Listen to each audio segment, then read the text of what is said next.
അസ്സലാമു അലൈക്കും. നമസ്കാരം. പ്രിയ സുഹൃത്തുക്കളെ, എനിക്ക് ജെമിനിനോടൊരു സംശയം ചോദിക്കാനുണ്ട്. അപ്പോൾ അത് എന്താണ് ജെമിനി പറയുന്നത് നോക്കാം. അതിനെക്കുറിച്ച്, എൻ്റെ സംശയത്തെക്കുറിച്ച്. ജെമിനി ഈ സോഷ്യൽ മീഡിയയിലൂടെ മുഹമ്മദ് നബീനെ കുറിച്ചും അതുപോലെ തന്നെ മുസ്ലിങ്ങളെക്കുറിച്ചും മോശമായിട്ട് ഇങ്ങനെ വാർത്തകളും വീഡിയോകളും പ്രചരിപ്പിക്കുന്നു. അതിനെക്കുറിച്ച് നിങ്ങളുടെ അഭിപ്രായം എന്താണ്? സോഷ്യൽ മീഡിയയിൽ മുസ്ലിം സമുദായത്തെ ലക്ഷ്യം വെച്ചുകൊണ്ടുള്ള വിദ്വേഷ പ്രചാരണങ്ങൾ, ടാർഗറ്റഡ് ഹേറ്റ് സ്പീച്ച് നടക്കുന്നത് വളരെ വ്യക്തമായ ചില തന്ത്രങ്ങളിലൂടെയാണ്. ഇതിനെക്കുറിച്ച് കൂടുതൽ ആഴത്തിൽ മനസ്സിലാക്കേണ്ട ചില കാര്യങ്ങൾ താഴെ പറയുന്നവയാണ്. 1. സങ്കീർണമായ സ്റ്റീരിയോടൈപ്പിംഗ് ഒരു വ്യക്തി ചെയ്യുന്ന തെറ്റിനെ ആ സമുദായത്തിന്റെ മുഴുവൻ സ്വഭാവമായി ചിത്രീകരിക്കുന്ന രീതിയാണിത്. സിനിമകൾ, വാർത്തകൾ, ട്രോളുകൾ എന്നിവയിലൂടെ മുസ്ലിം എന്നാൽ ഇങ്ങനെയാണ് എന്നൊരു തെറ്റായ പൊതുബോധം ബോധപൂർവം സൃഷ്ടിക്കുന്നു. ഇത് സാധാരണക്കാരായ ആളുകളിൽ ആ സമുദായത്തോടുള്ള ഭയം, ഫിയർ സൈക്കോസിസ് വളർത്താൻ സഹായിക്കുന്നു. 2. ഡീഹ്യൂമനൈസേഷൻ ഒരു വിഭാഗത്തെ മനുഷ്യരായി കാണുന്നതിന് പകരം അവരെ മോശക്കാരായോ ശത്രുക്കളായോ മാത്രം നിരന്തരം ചിത്രീകരിക്കുന്നതിനെയാണ് ഇത് സൂചിപ്പിക്കുന്നത്. സോഷ്യൽ മീഡിയയിൽ ഉപയോഗിക്കുന്ന പല പദപ്രയോഗങ്ങളും ഇത്തരത്തിൽ അപരവൽക്കരണത്തിന് അതിരിന് വേണ്ടിയുള്ളതാണ്. ഇങ്ങനെ ചെയ്യുമ്പോൾ ആ വിഭാഗത്തിനെതിരെ നടക്കുന്ന അക്രമങ്ങളോ അനീതികളോ ന്യായീകരിക്കാൻ മറ്റുള്ളവർക്ക് എളുപ്പമാകും. 3.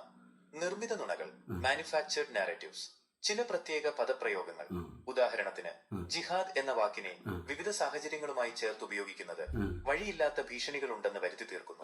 ജനസംഖ്യാ വർധനവ്, മതപരിവർത്തനം തുടങ്ങിയ വിഷയങ്ങളിൽ ശാസ്ത്രീയമായ അടിത്തറയില്ലാത്ത കണക്കുകൾ പ്രചരിപ്പിച്ച് ഭീതി സൃഷ്ടിക്കുന്നത് ഇതിന്റെ ഭാഗമാണ്. 4. അൽഗോരിതത്തിന്റെ പങ്ക് സോഷ്യൽ മീഡിയ കമ്പനികൾക്ക് ലാഭം ലഭിക്കുന്നത് ആളുകൾ കൂടുതൽ സമയം ആപ്പുകളിൽ ചിലവഴിക്കുമ്പോഴാണ്. സമാധാനപരമായ പോസ്റ്റുകളെക്കാൾ വേഗത്തിൽ ആളുകളെ പിടിച്ചിരുത്തുന്നത് ദേഷ്യം ജനിപ്പിക്കുന്ന പോസ്റ്റുകളാണ്. ഇത്തരം നെഗറ്റീവ് പോസ്റ്റുകൾക്ക് ആൽഗോരിതം കൂടുതൽ പ്രാധാന്യം നൽകുന്നത് വിദ്വേഷം പടരാൻ കാരണമാകുന്നു. 5. ആഗോള സാഹചര്യം ആഗോളതലത്തിൽ നടക്കുന്ന പല രാഷ്ട്രീയ സംഭവ വികാസങ്ങളെയും ഇന്ത്യൻ സാഹചര്യങ്ങളുമായി തെറ്റായി ബന്ധിപ്പിച്ചും വിദ്വേഷം പ്രചരിപ്പിക്കാറുണ്ട്. വിദേശ രാജ്യങ്ങളിലെ തീവ്രവാദ ഗ്രൂപ്പുകളുടെ പ്രവൃത്തിയെ സാധാരണക്കാരായ മുസ്ലിം വിശ്വാസികളുടെ മേൽ കെട്ടിവെക്കാനുള്ള ശ്രമങ്ങൾ സോഷ്യൽ മീഡിയയിൽ സജീവമാണ്. നമുക്ക് ചെയ്യാവുന്ന കാര്യങ്ങൾ: ഡിജിറ്റൽ സാക്ഷരത ഒരു വാർത്ത കണ്ടാലുടൻ അത് വിശ്വസിക്കാതെ അതിന്റെ ഉറവിടം സോഴ്സ് പരിശോധിക്കുക. വിദ്വേഷ പോസ്റ്റുകളോട് വൈകാരികമായി പ്രതികരിക്കുന്നത് ഒഴിവാക്കി അവ റിപ്പോർട്ട് ചെയ്യുക. മൈത്രി വളർത്തുക സോഷ്യൽ മീഡിയയിലെ വിദ്വേഷം യഥാർത്ഥ ജീവിതത്തിലെ സൗഹൃദങ്ങളെ ബാധിക്കാതെ നോക്കുക. സമുദായങ്ങൾ തമ്മിലുള്ള നല്ല ബന്ധങ്ങളും മാതൃകകളും കൂടുതൽ പ്രചരിപ്പിക്കുക.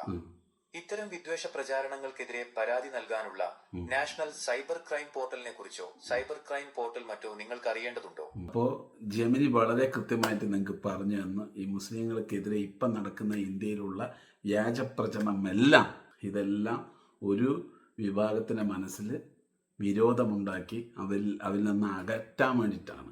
അതാണ് നമ്മൾ പാലക്കാട്ടിലൊരു സ്ത്രീ വന്നിട്ട് പറയുന്നുണ്ടല്ലേ. അപ്പോൾ ഇതൊക്കെ ഗ്രൂപ്പുകൾ ഉണ്ടാക്കിയിട്ട് വാട്സപ്പിലൂടെയും ഫേസ്ബുക്ക് ഗ്രൂപ്പുകളൊക്കെ ഉണ്ടാക്കിയിട്ട് ഇങ്ങനെ പറയും. നമ്മുടെ ജെമിനി വളരെ കൃത്യമായിട്ട് വളരെ മാന്യനാണ്, എല്ലാം നല്ല രീതിയിൽ പറഞ്ഞു തന്നുണ്ട്. പ്രിയ സുഹൃത്തുക്കളെ, അപ്പോൾ തീർച്ചയായിട്ടും നിങ്ങളുടെ അഭിപ്രായം കമൻറ്റിലൂടെ പറയാം. വീണ്ടും നല്ലൊരു വീഡിയോ ആയിട്ട് അടുത്ത പ്രാവശ്യം കാണാം.